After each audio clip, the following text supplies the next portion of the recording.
Hello, great souls. Welcome to our Living Yoga Satsang, reflections on Autobiography of a Yogi. Let's begin together with a prayer.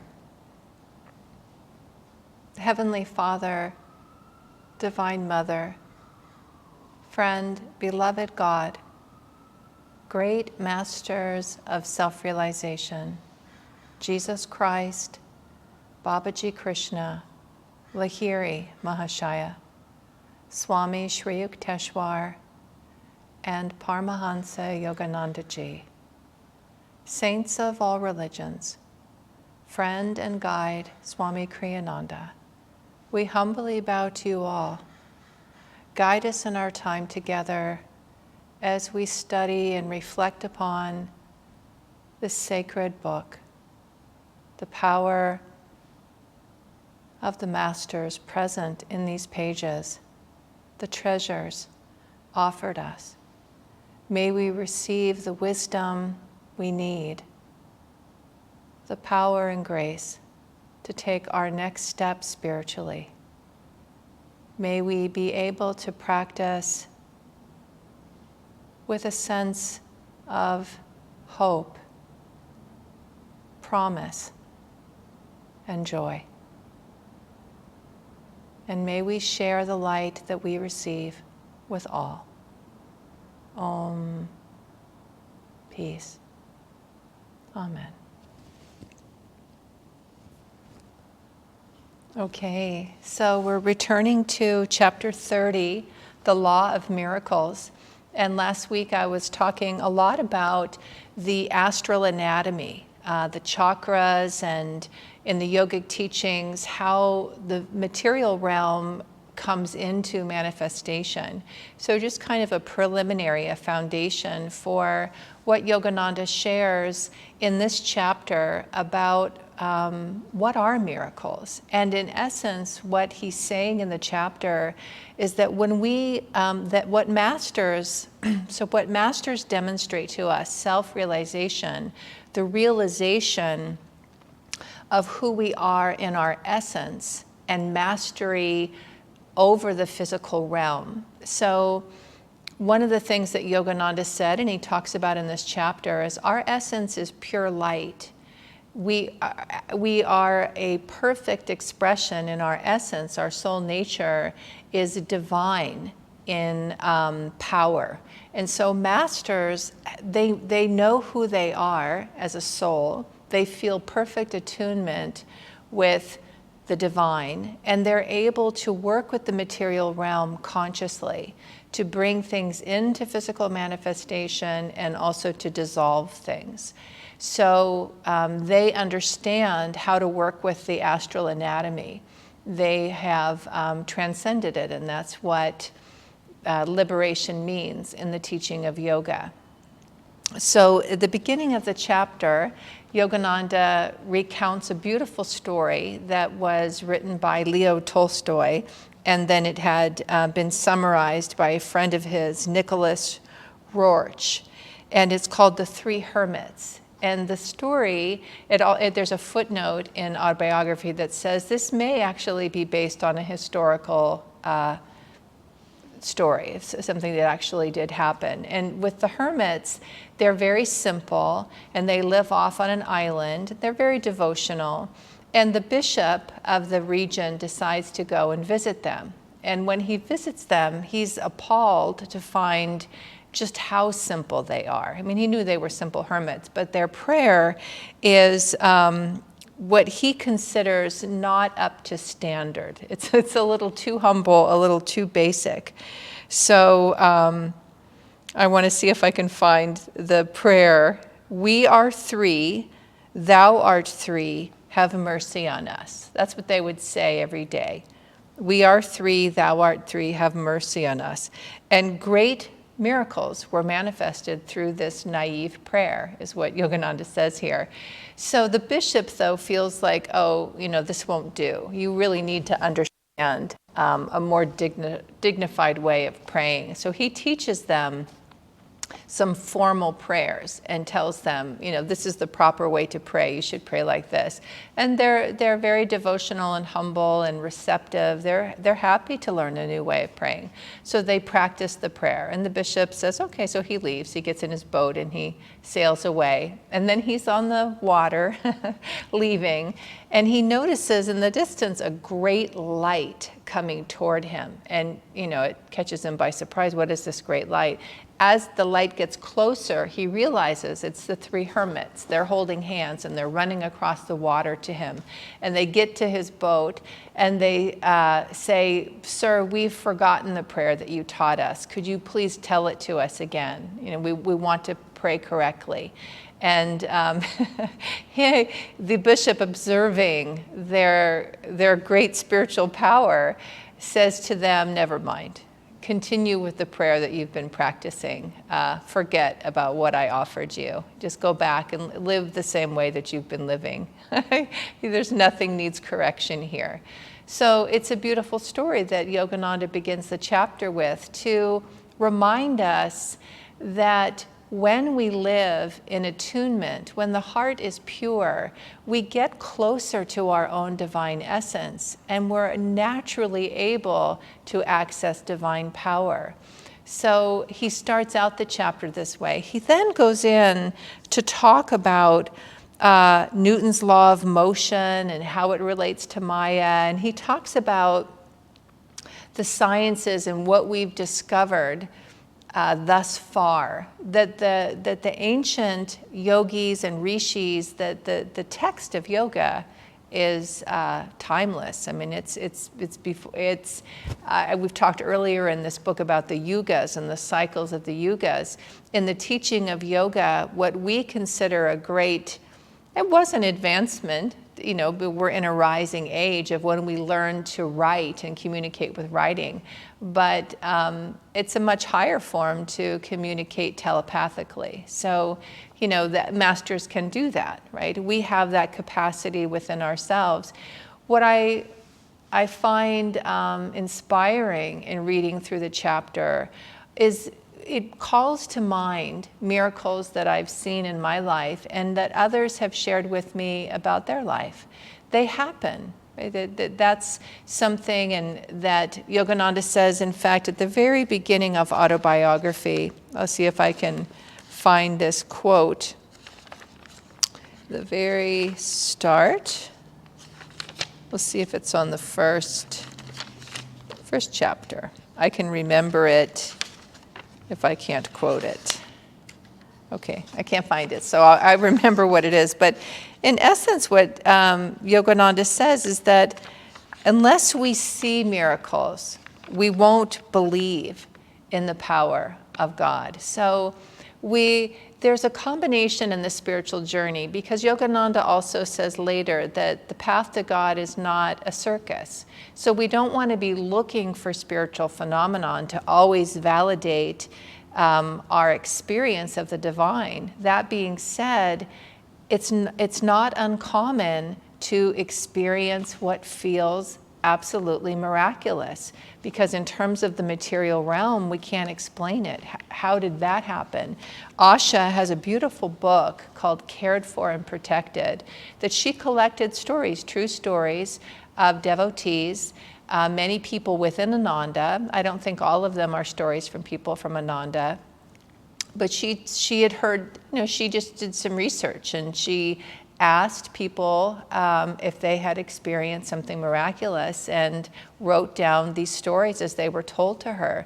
They're incredible. And one of the stories, as I was reading this chapter, I was reminded of them. So one of them was a man who was an emergency first responder. And so he worked in Washington, lived in Washington. There's a stretch of highway that in the wintertime is quite dangerous. And usually like the first snowfall, many cars will get into an accident. They'll come around the corner too fast and they won't realize that the road is slippery and they'll lose control. So that had happened and he had been called out. He had an ambulance. I don't think anyone had been injured. but they were there and they were setting up flares because a car had turned around, and they just wanted to protect drivers who were coming. And the story, his experience, what happened for him is he was standing in the middle of the road. He was putting a flare down. His friend, his partner that he worked with, was back at the ambulance, was seeing him. So they both had the experience. He had it himself, and his friend experienced the miracle watching him.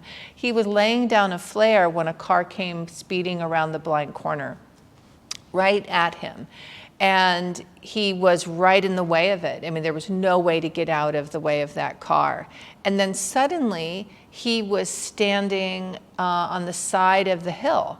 So he no longer there, and the car drove past him, right? So now he's standing on the hill, and his friend, both of them, how did that happen? So his friend ran over to him and said, "Are you okay? I can't believe you got out of the way of the car in time." And he said, yeah, they both walked back and noticed there were no footprints from where he had been standing to the hillside. So when they went, because there was light snow, you could see there was no trek, only from them walking from the hill to where he had been standing. They could see where he was standing. And they just looked at each other like, okay, did we both just see that? Did that just happen? It cannot be explained on the material realm. How is that possible? There's many stories in Asha's book. One of them, another one that came to mind is some friends were, this is up at the Nada village, and I know the people in this story. I remember talking to the woman later, and she just very humbly, she didn't say much about it. I just said, I read your story, it was amazing. I think she said something like, it was. And that's all she said. So she and her husband had some friends over. They were standing in the living room. They were looking out the window I think they were all seated, and then they saw an amazing bird out the window, and they got up and were looking. And they had a door that led down into a basement that happened some very steep steps. And so one of their friends who was visiting, they were all looking out the window. He was behind the couple and next to his wife. He stepped back and fell right down the stairwell towards the basement, and he was head first. So he said he had done a lot of stunt kinds of things, and he knew how to turn his body. So in midair, he turned his body. He still was heading straight down to land on his head. And as he was heading down thinking, oh, this isn't good, he heard the woman who owns the house shout, "No!" And as soon as he heard that, he was then standing back where he had been standing before he stepped back and fell. And they all saw it. They all experienced that instantaneous. One moment he was sailing down the stairwell, and the next minute he was standing next to them. They all experienced it. And you can't explain it, right? There's no, other than it's a miracle, it's miraculous. The woman whose house it was, I think she did say to me, she just remembers, and this might have been written in the story, she just felt within her it was wrong. And so it was an affirmation. It's like she said no with a declaration, like this cannot happen. And it didn't, and then it didn't happen. So these kinds of stories, one of the reasons that I love that book and I appreciate this chapter is that there's a couple of different pieces. So Asha's book, what I love about it is I find it fills me with hope and inspiration, and it reminds me of a power that I'm living in all the time, we're living in all the time. And so often with the material realm consciousness, it just feels very, very limiting. And so many things feel impossible. Life has a way of, it can just feel heavy and burdensome, right? The kind of trudging through life. And when we touch upon this divine power, which the masters are always trying to wake us up to say, don't let the limitations of the material realm define you. Don't become hypnotized by your experience in a material body to think you are that body. any challenges you faced in life, you are not those challenges. You are a divine soul experiencing a human life, experiencing a human body, living through a particular story. But it's a story. It's something that is happening, but is not, but the limits of who you are not contained within that story. And the more that we understand that, the more that we begin to develop mastery of the story. So I was reading and reminded of a practice. This is with, I listened to a teacher one time. He was a Tibetan yogi, and he worked a lot with dream yoga. And so Yogananda talks in here, he had an experience in meditation, and he uses dreams to talk about how when we're in a dream reality, we experience miraculous things. So if you've had the experience of dreaming vividly, things will happen in a dream that somehow in the dream they just make sense, right? Oh, and then I flew, or I was in this room and then suddenly I was in a different room. Suddenly all the people I was talking to became different people. And it's fluid in that way in the dream. And what Yogananda said is that in the dream reality, the limitations of the physical world are loosened for us. So we're able to very creatively work with storylines in dreams. Yogananda also said about dreams that they serve different purposes. So sometimes they're simply entertainment, right? That's the whole purpose of the dream. It's just to entertain us. We're kind of working things out, processing information, or it's just entertaining us. Other times it's educational, right? It's teaching us something. So some dreams we can have them and feel like, wow, that dream was teaching me something, which leans towards the direction of superconscious. Other times in a dream, you can experience a divine reality. Right? Something can happen, something miraculous in your dream, and you know it's true.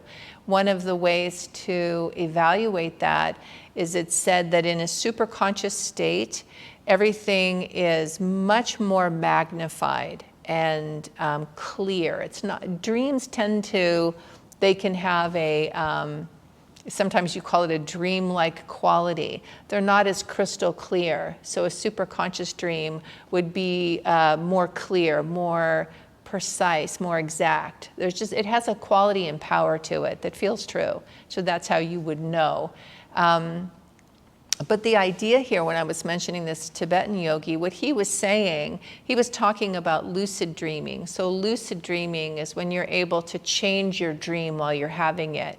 And what he was saying is the more that you practice that, it's just simply to teach you, remind you that the life you're leading right now, we are capable of changing the dream. So just as the story of this man, now he didn't do that consciously. He can't explain how was he standing here. He felt divine grace intervened for him. So that was his experience, that this happened and he intervened.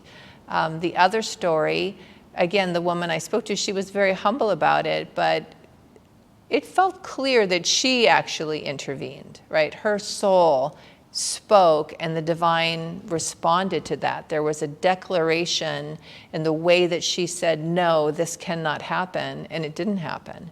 So the idea here in the chapter of Law of Miracles, Yogananda first is explaining what is this world we're living in? What is this reality? And that's why last week I was talking about the chakras and the astral anatomy, to get a sense of when we understand that and we are practicing yoga practices which keep bringing us into an inner connection, an inner experience of that divine reality, we begin to have mastery over the material realm. So what comes to mind in this moment is karma. So I want to mention how karma plays into this as well. What Yogananda said about karma is that there's kind of three ways, this comes from the Gita, the Bhagavad Gita, there's three ways of looking at the law of karma. So this is patterns, thought patterns, physical behavior patterns, things we've put in motion. And they've gained a certain momentum and magnetism. And with that, we're compelled in a particular direction, and there are consequences related to what we have already done.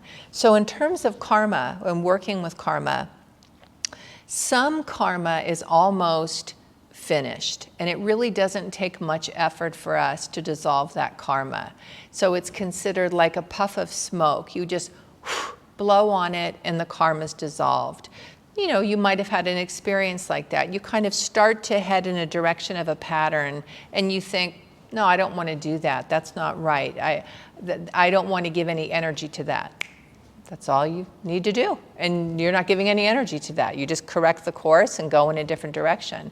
So that's karma that doesn't have much depth to it. It's either already been worked out to a great degree, or it was never firmly established. So it doesn't take much to change it. The next level of karma is considered like rust on a mirror. It takes some elbow grease. You have to rub on that. So our yoga practices of pranayama, affirmation, meditation, yoga postures, chanting, there's quite a few, right? Satsang, being with divine friends, selfless service, all of these things dissolve karma. And they dissolve the egoic attachment to this pattern, the energetic pattern that was created. They dissolve a limiting understanding of who we are. So it takes some effort, but it dissolves. And what I've observed in my life and in the lives of others around me is that you can have this experience where suddenly it's gone. You think, hey, I think that's gone. I think it was there for a long time. You don't really usually have a sense that it was that yoga posture that did it. Oh, it was that chant. I think it was that pranayama. No, that day of selfless service. All the things add up in a particular way and they change the energy pattern. The pattern is changed and you feel free.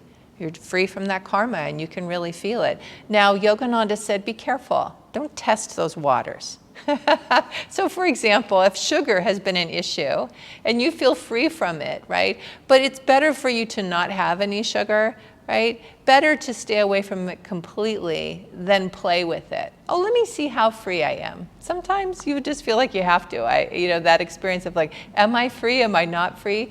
If it's been a serious issue, any pattern, if it's been a serious issue and you have become free from it, just stay free from it. Don't tamper with it. That's because you just don't know. It might start up again, right? So this is the words of wisdom that have been passed on to me that I do my best to follow. Other karma is said to be like the baby in a womb, where it has a length of time and it just has to play itself out. You still want to do all the yoga practices. We still want to be consciously dissolving old ideas, limiting concepts of who we are, because you never know when it's done. Karma generally, when it resolves, we don't know when that is. So there's, in the 12-step world that I'm part of, there's an expression, don't quit before the miracle happens, right? We're talking about miracles. So anyone who's ever encountered addiction, which is a deep karmic pattern, right? Something that got established from a yoga perspective, I would say, right? So it is physiological. There are these elements to it, but it's a pattern that anyone who's experienced it recognizes that when they feel free of it, it is miraculous. And in the 12-step world, it's a spiritual remedy, right? So you practice that's why I teach yoga and the 12 steps, because they go together. That's been a journey in my life of seeing how these two things come together for liberation. So this idea, Yogananda very clearly is talking about the sciences. He begins with this story with the hermits to say it's simpler than we might think. The journey towards freedom, it's not this complicated, formalized mental perfection. That's not the way. The way is to develop from the heart center a relationship of loving friendship. So the prayers that we say at the beginning, Yogananda taught us to pray in this way. Heavenly Father, Divine Mother, Friend, Beloved, God. He said these are different ways in which we can relate to the divine. Choose the one that resonates for you. Right? At different times, different aspects of the divine can resonate, can feel comforting, can feel reassuring. He spoke of the divine as Divine Mother. That for him was the most reassuring. That was the most, it fit who he was. And he had that energy, right? Very strong. If you've ever heard a tape of his voice, he was this incredible blend of masculine, feminine. Many people saw him and thought he was a woman. Now, part of it was the time. There weren't men that you saw a lot who had, certainly in the West, with long hair. But he even had those features, masculine, feminine features. So the idea of being able to tap into a pure essence that is within each one of us. And the reason I was sharing some of the stories of miracles is to invite each of you to ponder for yourself, when has it happened in your life that something you can't explain but really feels like a divine blessing, a perfect timing, that something orchestrated for you that you weren't doing, but you sense the being held by the universe in it. You sense that you are cared for and protected. You feel within yourself a power of your own soul nature. And that's part of the I don't know if it's two sides of the experience of miraculous, but it is both something that we might see outside and something we learn to work with within us. One of the greatest powers that's talked about in Ananda in terms of spiritual powers, because occasionally it comes up, and here we are talking about miracles. There's a story, I've probably shared it before, but it's one of our ministers in India was giving a lecture and was asked, well, what powers do you have? You've practiced yoga all these many years. What have you developed? And he took him off guard because, again, Yogananda didn't emphasize spiritual phenomena. And he first said, I don't have any special powers. And then he thought about it and said, no, I do have one. And that is the power to choose happiness. Regardless of the circumstances I'm in. And that is a great power. And that's right attitude. The right attitude is not simply a constricted, sometimes we can take on, I have to think a certain way. It's not authentic. It's not shining from within us. So you could practice affirmations in a way, you actually feel worse at the end of it because I'm thinking the whole time, I should be thinking this way. Versus I'm trying to call forth an inner reality that's present. The affirmations that are encouraged around Ananda, we have them with yoga postures, we have them every week with Sunday service. They're trying to call forth what is already true, rather than I should be something other than who I am. And that's what we can fall, it's easy to fall into that. So as with all the tools, you have to work with them in a way that you afterward ask yourself periodically, I would say, how's it going? And this is a practice that Yogananda encouraged, to pause and reflect, be introspective. At the end of the day or after some time, pause and ask, how's it going for you? Are you feeling more connected to your own divine soul nature? The power of reflecting on miracles and things that have happened, what that does for me is it keeps me encouraged. It keeps me encouraged. And I'll say to myself, I'll remind myself that things can unfold miraculously at any moment. So whatever obstacles appear to be there, whatever difficulties seem to be in front of me, they seem solid. They seem, as if, wow, I don't have any idea how to change that. I remind myself that God's power is infinite, and that power is within me. And so it's true, depending on karma, there's a divine timing to when something can change. But I want to move toward it, living in the possibility of the miracle. And that brings all the power of the divine to our life, and it helps to awaken that power within us and give us access to it. So I'll end with the affirmation from Yoga Postures. I attune my will to the source of all power. It's a beautiful affirmation that aligns us with the vibration of the miracle, right? The vibration of our own highest nature. And it also is calling upon divine grace to guide our journey. And that's part of what Yogananda said, is the masters have the power to change anything, but they only always follow God's will.